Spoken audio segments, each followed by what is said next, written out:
Bapak Ibu Saudara, selamat malam. Saya selalu berharap bahwa kita semua ada di dalam keadaan yang baik, keadaan yang sehat dan tetap semangat. Sebelum kita memulai sesi pada malam hari ini, mari kita berdoa. Tuhan, kami terus berdoa untuk jemaat Tuhan dimanapun berada, dalam kondisi mereka, dalam setiap pergumulan yang mereka hadapi. Biarlah Tuhan yang selalu hadir, Engkau yang menyatakan kasih-Mu, menyatakan anugerah Tuhan, menyatakan berkat Tuhan di dalam setiap rumah tangga dari jemaat-Mu. Tuhan, kami berdoa pada malam ini ketika kami akan mendalami sebagian dari aplikasi dari firman Tuhan. Bila Tuhan yang menolong kami semuanya. Tuhan, terima kasih, dalam nama Tuhan Yesus kami berdoa. Amin. Ya, Bapak Ibu Saudara, malam ini kita akan membahas secara khusus dengan satu topik, yaitu jadilah teladan dalam WhatsApp-mu. Ini adalah semacam pembinaan saudara-saudara untuk khususnya majelis, aktivis, pelayan di gereja kita, tapi juga terbuka untuk semua jemaat yang mengasihi gereja kita, GKI Sion. Nah, saudara-saudara, di dalam media online pada tanggal 13 Februari yang lalu, ada sebuah berita berjudul WhatsApp tembus 2 miliar pengguna. Di dalam berita itu disebutkan, pengguna WhatsApp tembus ke angka 2 miliar pengguna secara global. Menurut laporan dari App Annie, saya nggak tahu itu apa App Annie, lembaga apa itu, dikatakan bahwa WhatsApp menjadi aplikasi pesan instan paling populer di seluruh dunia berdasarkan jumlah pengguna aktif bulanan pada tahun 2019 yang lalu. Nah, saudara, saya yakin hampir semua dari kita yang melihat tayangan ini pada malam ini tahu yang namanya WhatsApp. Bahkan sudah jadi pengguna WhatsApp sudah bertahun-tahun mungkin. Sayangnya, saudara, meskipun sudah bertahun-tahun menggunakan WhatsApp, ada sebagian dari kita yang sebetulnya belum begitu memahami bagaimana berkomunikasi atau bersosialisasi dengan media ini. Sehingga seringkali, saudara, kita sebagai orang Kristen tidak menjadi teladan dalam penggunaan WhatsApp di handphone kita masing-masing. Nah, saudara, firman Tuhan yang mendasari pembahasan kita pada malam hari ini, saya ambil dari 1 Timotius 4 ayat 12b, yang berbunyi, jadilah teladan bagi orang-orang percaya dalam perkataanmu, dalam tingkah lakumu, dalam kasihmu, dalam kesetiaanmu, dan dalam kesucianmu. Dan malam ini kita akan fokus di salah satunya, yaitu teladan dalam perkataan kita. Nah, saudara, zaman ini perkataan itu bukan selalu keluar dari mulut, tapi juga bisa keluar dari jempol. Maksudnya adalah apa yang kita ketik, ya, apa yang kita ketik itu di WhatsApp itu bisa dianggap sebagai perkataan kita. Nah, mengapa kok sesi malam hari ini sangat penting, saudara-saudara? Saya mengamati bahwa sebagian dari kita itu tidak mengerti bagaimana pentingnya yang namanya komunikasi non-verbal. Mungkin dari sebagian dari kita mungkin bingung, apa itu komunikasi non-verbal? Dalam komunikasi, saudara-saudara, ada dua hal, ya. Yang pertama adalah komunikasi verbal dan secara non-verbal. Dan secara sederhana, komunikasi verbal itu artinya komunikasi dengan kata-kata. Dan komunikasi non-verbal adalah komunikasi tanpa menggunakan kata-kata.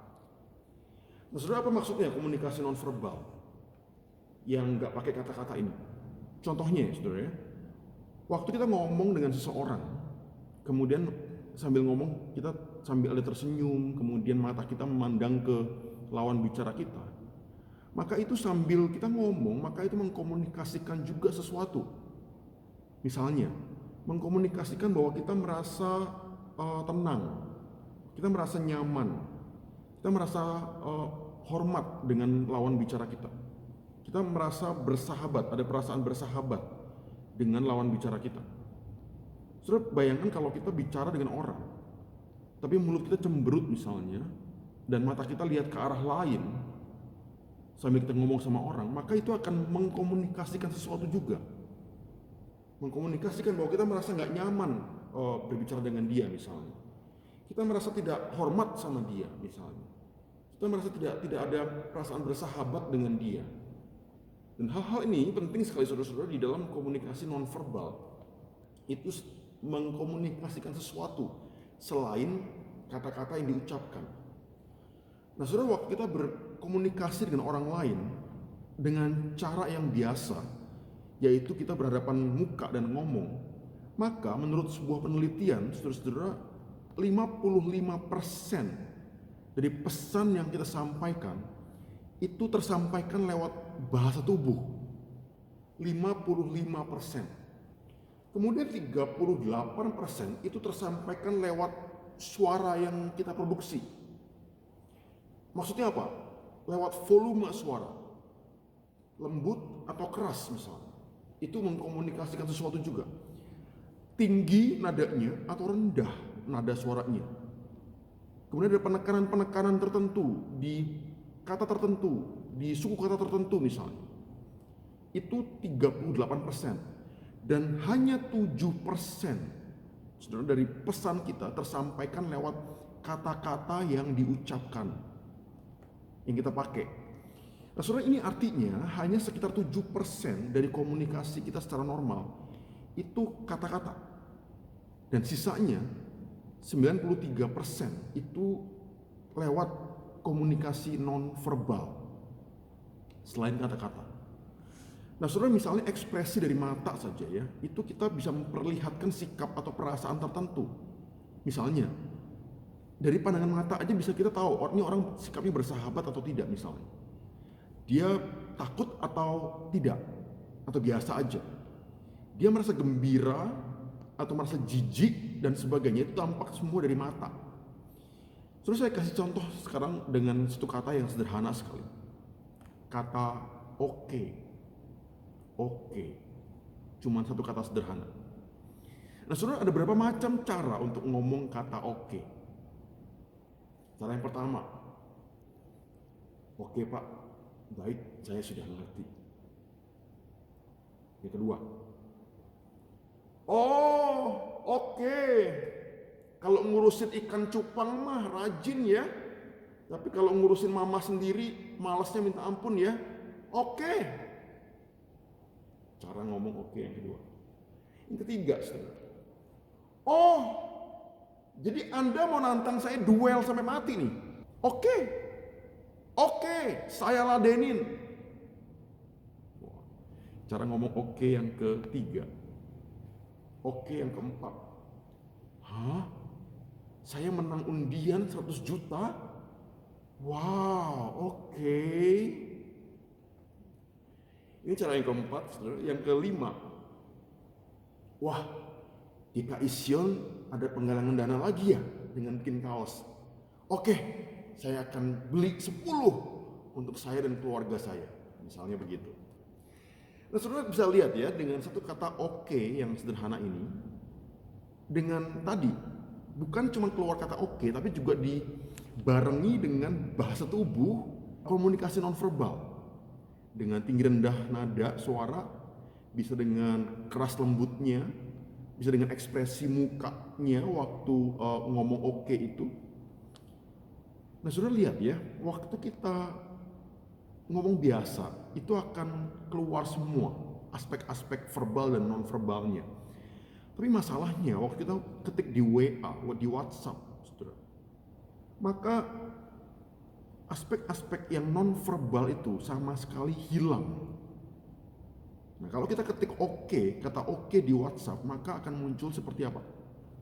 Ya seperti ini. Hanya begitu aja. Saya berharap kita bisa mengerti bahwa penting sekali aspek nonverbal di dalam setiap kata-kata yang kita ucapkan itu. Dan waktu kita ketik WA, WhatsApp, maka 93% dari aspek komunikasi total itu hilang. Aspek nonverbal itu hilang semua, tinggal cuman komunikasi verbal yang tersisa. Nah saudara-saudara, kalau kita tinggal punya 7% itu dari total komunikasi, maka itu bisa diterjemahkan atau diartikan dengan berbagai cara. Misalnya kita ketik kata oke. Itu oke yang seperti apa? Oke yang tadi yang pertama, kedua, ketiga, orang lain yang menerima itu tidak akan tahu. Cuma bisa nebak-nebak. Nada suaranya seperti apa, ekspresi mukanya seperti apa. Nah, oleh karena itu, saudara, saya malam ini ingin kita bersama-sama membahas tentang bagaimana untuk menggantikan bahasa nonverbal yang hilang itu, supaya waktu kita WhatsApp dia tidak ada kesalahpahaman yang mungkin timbul, ya, tidak ada mungkin kesalahpahaman, ada perasaan-perasaan negatif yang tidak perlu timbul di dalam diri si penerima WhatsApp kita itu. Nah, untuk yang pertama, saya ingin coba bahas tentang apa yang perlu dilakukan, supaya si penerima WhatsApp kita itu tidak salah paham atau berpikir negatif tentang isi WhatsApp kita. Yang pertama, saudara, ya, pakailah kata salam, misalnya dengan kata shalom, misalnya, atau selamat pagi, atau selamat malam, atau kalau lebih santai, lebih akrab dengan orang yang kita ajak bicara, maka bisa pakai kata halo, atau hai, atau kata selamat pagi diganti dengan pagi, atau malam, misalnya begitu. Pakailah kata salam supaya menggantikan tadi aspek nonverbal tadi. Yang kedua, saudara, pakailah kata sapaan dan namanya kalau kita tahu namanya. Misalnya Bu Deborah, misalnya, ya, Pak Matius, atau Bro siapa, misalnya Bro Adi, misalnya, atau Tante siapa, Tante Yunita, misalnya, atau Om Henry, misalnya, atau Muse siapa, Muse Roni, misalnya, atau Dr. John. Jadi ada kata sapaan, kemudian ada namanya dia. Atau kalau lawan bicara kita lebih muda, kita bisa pakai hanya namanya saja. Ini yang kedua, saudara. Yang ketiga, pakailah huruf besar waktu ketik nama orang di huruf pertamanya. Ya. Pakailah huruf besar untuk huruf pertama nama orang. Dan usahakan, saudara, jangan salah ketik nama orang. Begitu juga dengan nama panggilan. Ya, kita bisa pakai nama dengan huruf besar di huruf pertamanya. Dan sekali lagi jangan salah ketik namanya. Yang keempat, saudara, manfaatkanlah yang namanya emoticon. Bagi saudara yang tidak kenal istilah emoticon, itu adalah seperti gambar-gambar kepala orang yang warna kuning biasanya.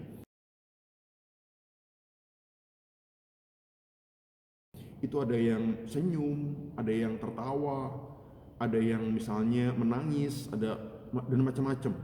Sudah manfaatkan emoticon ini untuk mempertegas, memperjelas bahwa bagaimana suasana hati saudara. Apakah sedang biasa saja dengan emoticon senyum misalnya, atau dengan perasaan lagi senang, bisa juga dengan emoticon senyum atau tertawa misalnya.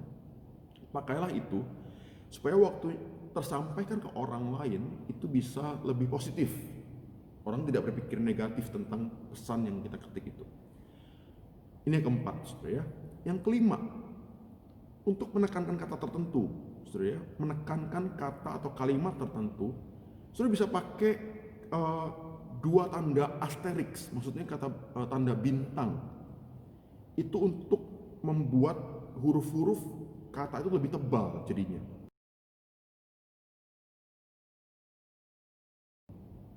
Atau ada dua tanda underscore atau garis bawah yang mengapit kata atau kalimat tertentu supaya itu membuat huruf-hurufnya jadi miring.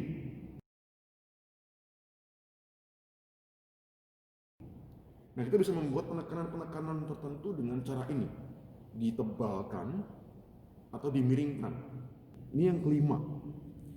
Yang keenam, saudara-saudara, untuk memperhalus sebuah kalimat, kita bisa pakai kata-kata seperti misalnya permisi, ya, mohon, atau minta tolong. Misalnya kita ngomong begini, permisi tanya, saya ingin tahu apakah pagi ini, dan seterusnya. Pakai kata permisi, misalnya. Mohon misalnya, mohon bantuannya untuk kami akan mengadakan dan seterusnya dan seterusnya. Ada kata minta tolong, saya mau minta tolong untuk bantuan bapak atau ibu misalnya. Kata minta tolong untuk memperhalus sebuah kalimat. Ada kata ya misalnya, saya minta tolong untuk nanti saya ingin cek lagi ya kalau sudah jadi.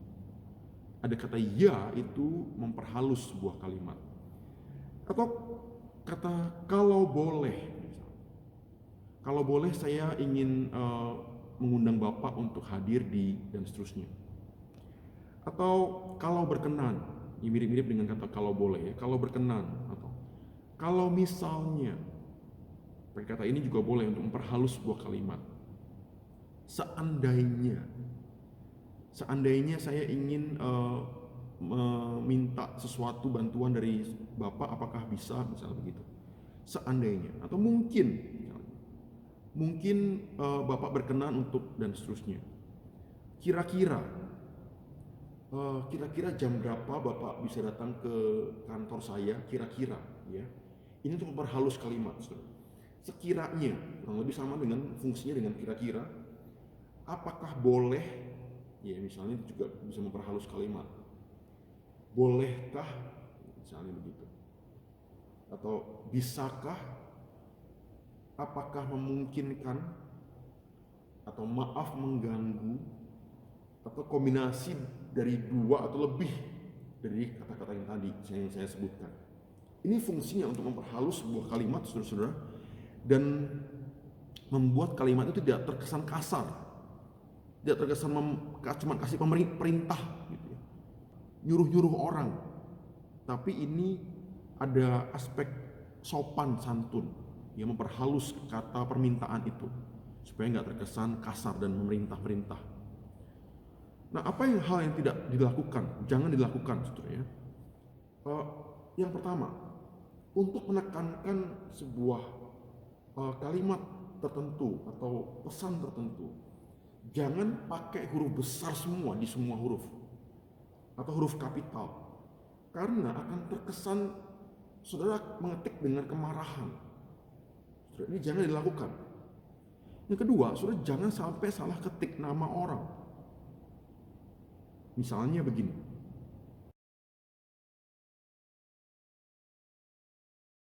ini kalau kita WhatsApp pribadi dengan orang, saudara. Nah, saya ingin tambahkan dengan hal-hal yang lain. Kita perlu perkenalkan diri kita kalau kita menghubungi seseorang lewat WA untuk pertama kalinya. Atau jika sudah lama sekali tidak ada kontak dengan orang ini, sudah mungkin berbulan-bulan atau bertahun-tahun mungkin ya, kita harus perlu asumsikan bahwa nomor kita sudah dihapus dari handphone dia. Maka kita perlu lagi untuk sebutkan, oh saya ini nama saya Timothy, atau halo saya Timothy, ingin dan seterusnya. Terus jangan sok pede bahwa dia masih simpan nomor HP kita.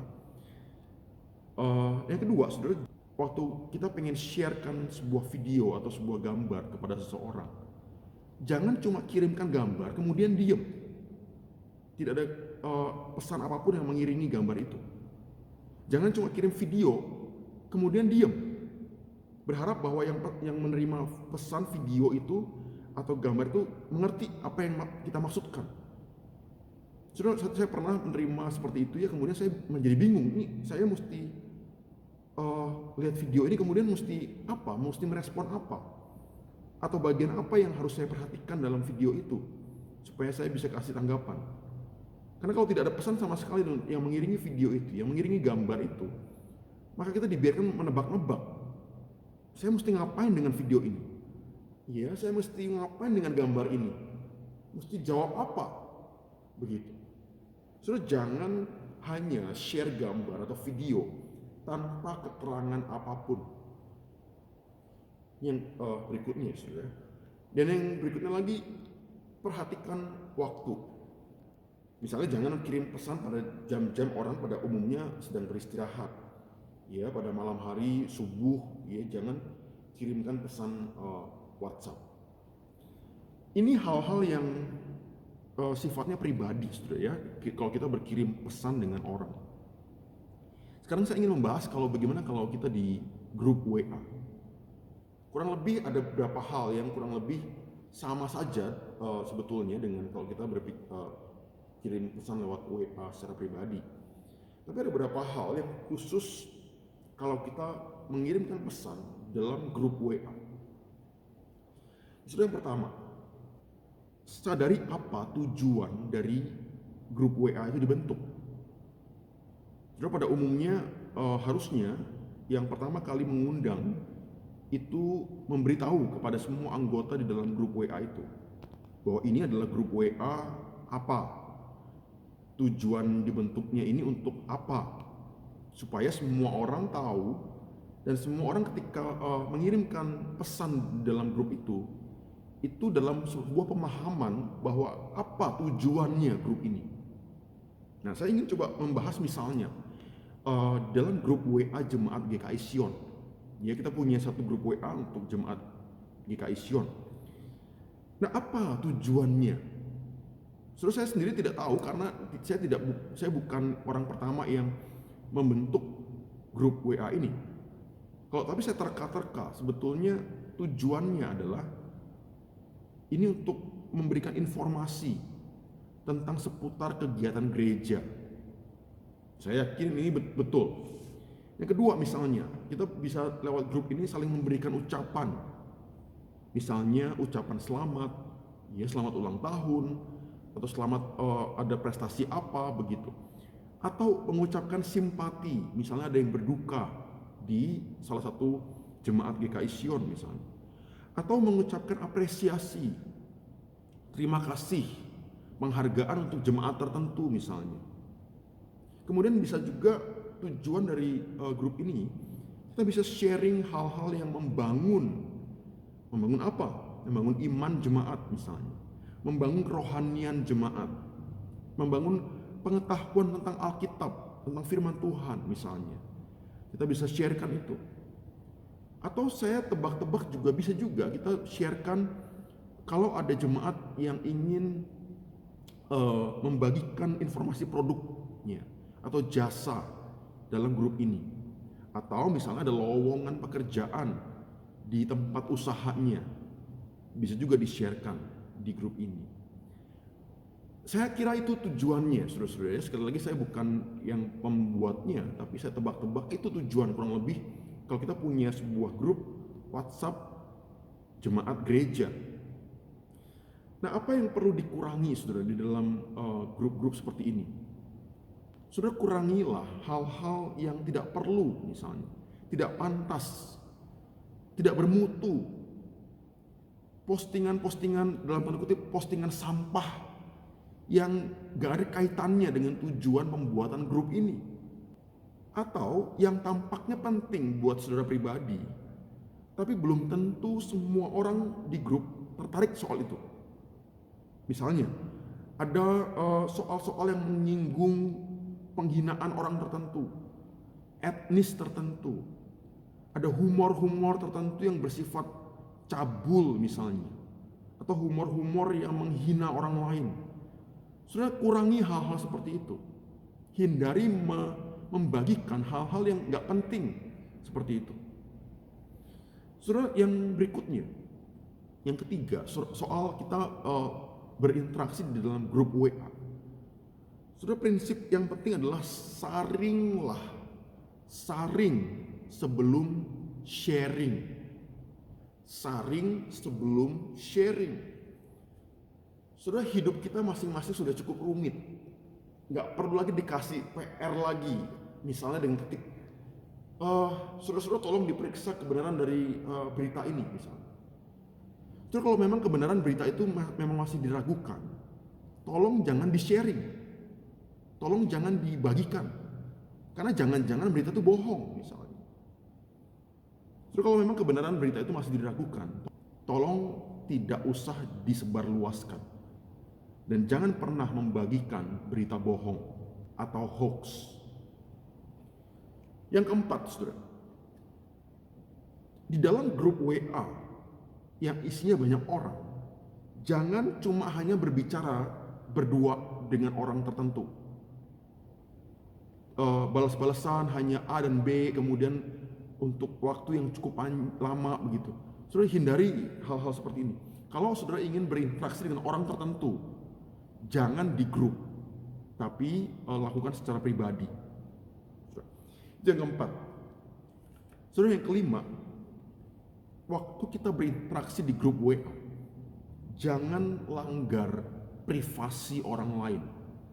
Nah, apa maksudnya, saudara? Apa maksudnya jangan melanggar privasi orang lain? Contohnya, misalnya kita secara pribadi WA ya dengan orang tertentu, misalnya dengan si A secara pribadi. Kemudian tanpa izin orang itu, kita screenshot chat kita atau screenshot chat room itu atau WA kita dengan orang itu, kemudian dibagikan di grup tanpa izin orang itu, saudara. Ini namanya melanggar privasi orang lain. Saudara, belum tentu orang itu nyaman atau suka dengan pembicaraan pribadi itu disebarluaskan ke grup, di orang lain baca dan lihat.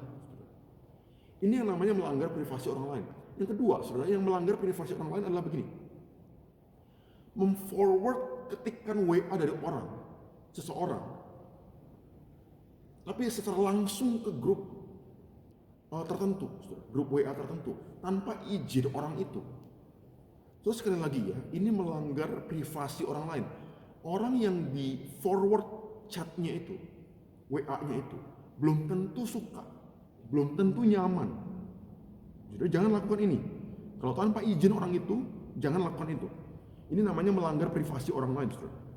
Nah, kemudian melanggar privasi orang lain bentuknya bisa begini juga: membagikan sesuatu yang rahasia tentang orang tertentu, kemudian dibagikan di dalam grup, dan orang itu ada di dalam grup itu juga, yang rahasianya dibongkar itu, kemudian dijadikan bahan lelucon misalnya. Ini hal yang tidak pantas dilakukan, saudara. Ini melanggar privasi orang lain lagi. Dan yang terakhir, saudara, melanggar privasi orang lain adalah dalam bentuk begini. Misalnya ada orang yang punya video atau foto yang dalam kondisi yang konyol misalnya ya, mukanya lagi jelek misalnya, kemudian kita posting itu di grup WA untuk jadi bahan tertawaan atau jadi bahan lelucon misalnya, tanpa izin orang yang bersangkutan. Nah, ini saudara-saudara sangat tidak pantas untuk dilakukan di dalam grup WA. Saudara, yang kelima, saudara, tentang grup WA. Yang keenam, terus jangan bagikan gambar-gambar atau video-video yang mengganggu orang lain, atau istilah bahasa Inggrisnya disturbing, atau masuk kategori yang haram begitu.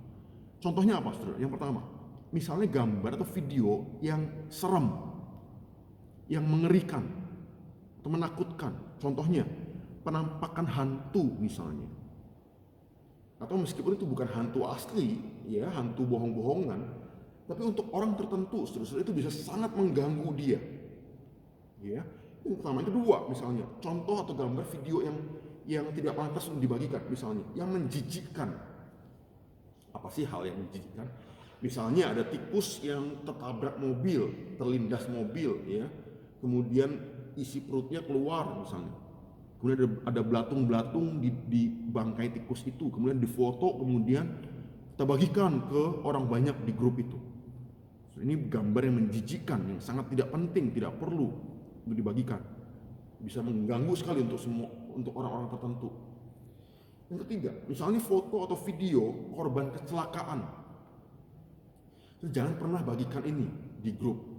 Misalnya ada orang ya kecelakaan, kemudian kepalanya terlindas truk misalnya, kepalanya terbelah misalnya, bola matanya keluar, ya, darah berceceran di mana-mana, kemudian ada yang foto, kemudian dibagikan di grup.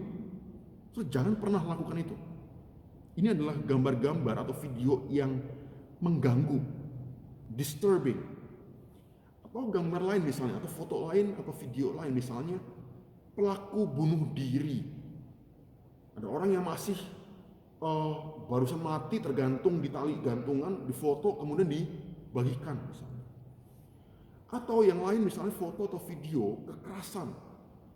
Misalnya ada orang yang sedang dikeroyok orang banyak, kemudian dihakimi orang banyak misalnya karena mencuri, divideokan atau difoto kemudian di-share ke banyak orang lain.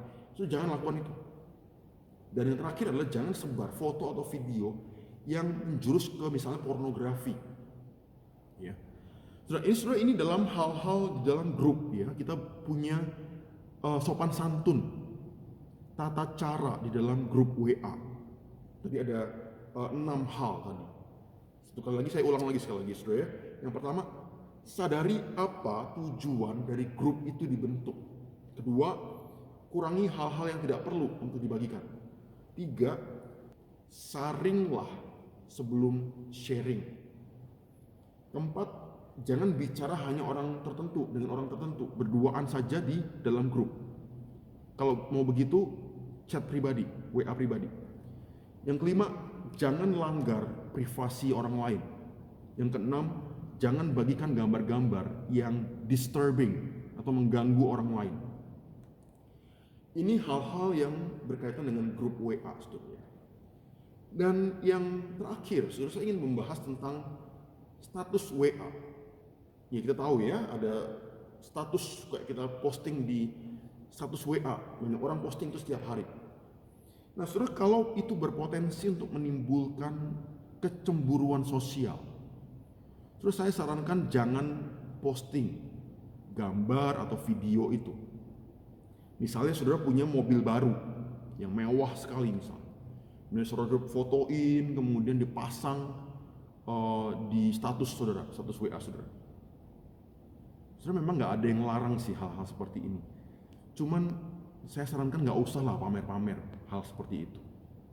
Ada banyak orang di luar sana yang mau punya mobil pun nggak bisa, mau punya kendaraan motor pun nggak mampu, kemana-mana naik angkot misalnya, atau kemana-mana terpaksa naik becak karena nggak punya mobil pribadi. Misalnya hal yang lain lagi misalnya, saudara, ya, saudara punya anak, ya nggak ada yang salah sih dengan punya anak, tapi saudara pamer terus begitu ya anak saudara yang lucu itu di status WA. Saudara ingat baik-baik bahwa ada banyak orang di luar sana yang jangankan punya anak, saudara, punya pasangan pun belum. Saudara pernah pikir apa yang mereka rasakan waktu saudara pamer terus, ya, pamer terus itu anak saudara di media sosial. Atau misalnya ada makanan yang enak, saudara makan di restoran mahal misalnya. Wah, makanan mewah, makanan enak sekali, saudara foto, kemudian saudara pasang di status WA saudara. Saudara, ada banyak orang di luar sana mau makan sederhana saja harus bergumul, ya, sulit untuk makan biasa. Sementara saudara pamer-pamer seperti itu. Saudara, kalau itu berpotensi untuk menimbulkan kecemburuan sosial, saya sarankan jangan dipasang di status WA saudara. Yang kedua, saudara, di status WA kita tidak perlu memperlihatkan emosi yang berlebihan. Contohnya, kita frustrasi sekali dengan hidup ini misalnya, ya. Frustrasi sekali dengan pasangan kita, dengan keluarga kita, dengan mertua kita, atau dengan orang lain yang di luar sana misalnya. Saudara, nggak perlu kita salurkan emosi itu di dalam status WA. Kenapa begitu, saudara? Kenapa nggak perlu? Saudara, yang pertama, mengekspresikan kemarahan di media sosial, saudara, ini tidak sama dengan kita marah-marah dengan tembok di rumah kita. Ini nggak sama dengan marah-marah dengan bantal di kasur kita di rumah. Saudara, ini sama persis dengan kita berdiri di pasar atau berdiri di pinggir jalan yang ramai, kemudian kita teriak-teriak nggak karuan dengan emosi kita, sama persis saudara-saudara. Dan itu mempermalukan diri sendiri kita, bukan? Yang pertama. Yang kedua, hampir semua orang yang melihat status kita yang marah-marah di WA kita atau frustrasi kita di WA kita itu, mereka yang melihat itu tidak diperlengkapi untuk menolong kita. Malahan saudara, itu membuat kita rentan dari respon-respon yang malah tambah meracuni kondisi kita dan membuat kita rentan jadi bahan gosip orang lain. Misalnya, begitu lihat status WA kita ada orang yang ngomong begini, tuh lihat tuh, ngomel lagi di statusnya, pasti lagi ribut sama suaminya tuh. Atau begini, tuh lihat tuh si A yang tukang ngomel di status WA, pasti lagi ribut tuh sama mertuanya lagi. Atau yang lain lagi bisa ngomong gini, tuh lihat tukang galau itu, pasti lagi galau lagi tuh dia tuh, lagi ribut lagi sama siapa, lagi stres lagi sama dirinya sendiri, dan seterusnya dan seterusnya. Yang berikutnya lagi, kenapa kita nggak perlu salurkan rasa frustrasi dan marah di media sosial? Sudah, apa sih yang kita harapkan waktu kita ketik kata-kata frustrasi itu, kemarahan itu di status WA kita misalnya? Orang-orang yang lakukan itu biasanya kemungkinan besar saudara, mereka berharap dapat support dari orang yang baca itu. Tiba-tiba ada chat masuk misalnya, memberikan dukungan misalnya atau support. Ini bagaimana kalau tidak ada satu orang pun yang peduli? Tidak ada satu orang pun yang kasih support misalnya. Apakah itu membuat perasaan kita lebih baik? Atau malah lebih parah lagi? Dan yakinlah, sebagian besar orang itu nggak peduli, dan malah itu membuat diri kita tambah jelek di mata orang lain. Dan yang terakhir saudara ya, dengan kita ngomel-ngomel di status WA kita, marah-marah, ekspresikan frustrasi kita, apakah nama Tuhan dipermuliakan atau nama Tuhan sedang dipermalukan? Wih, orang Kristen ya kayak begitu ya. Wih, pendeta tapi kayak begitu ngomongannya di status WA. Wih, majelis tapi ngomong di status WA-nya kayak begitu. Kata-kata kasar yang keluar dan sebagainya. Apakah nama Tuhan dipermuliakan lewat status WA kita? Dan yang terakhir saudara, mari posting kegiatan gereja kita. Saudara, sebagai ekspresi kita bangga sebagai bagian dari gereja kita. Kita nggak malu jadi bagian dari gereja kita. Kita ingin supaya gereja kita dikenal orang lebih luas lagi. Supaya ada banyak orang yang terberkati dengan kehadiran gereja kita. Saudara, akses online atau tayangan-tayangan online yang dibuat oleh gereja kita, itu bisa diakses oleh semua orang, saudara-saudara. Dan mari kita kenalkan gereja kita ini. Akun-akun media sosial gereja kita sebarluaskan supaya sebanyak-banyaknya orang kenal dengan Tuhan Yesus misalnya. Tahu ada GKI Sion di Tasikmalaya ini. Saudara, saya bayangkan kalau setiap kali ada postingan promosi acara gereja kita, kemudian semua jemaat GKI Sion dengan serentak membagikan itu di media sosial. Saudara, saya pasti ada kesan yang luar biasa. Ada kesan kesatuan dari jemaat GKI Sion. Ada kebanggaan menjadi bagian dari perluasan kerajaan Allah di dunia ini. Saudara, ini adalah hal-hal yang saya harapkan untuk kita bisa kerjakan, kita lakukan di dalam kita berinteraksi di dalam WA. Saudara, sekali lagi sebagai kesimpulan, saya ingin membacakan ayat yang tadi kita baca di awal. 1 Timotius 4 ayat 12. Jadilah teladan bagi orang-orang percaya dalam perkataanmu. Dan Matius 5 ayat 16. Demikianlah hendaknya terangmu bercahaya di depan orang supaya mereka melihat perbuatanmu yang baik dan memuliakan Bapamu yang di sorga. Saudara, kiranya sesi pembinaan pada malam ini menolong kita untuk jadi teladan dalam setiap perkataan kita yang keluar lewat WhatsApp kita, supaya ketika orang melihat teladan baik dari kita, nama Tuhan dipermuliakan. Selamat malam, Tuhan memberkati, dan teruslah jadi inspirasi bagi dunia.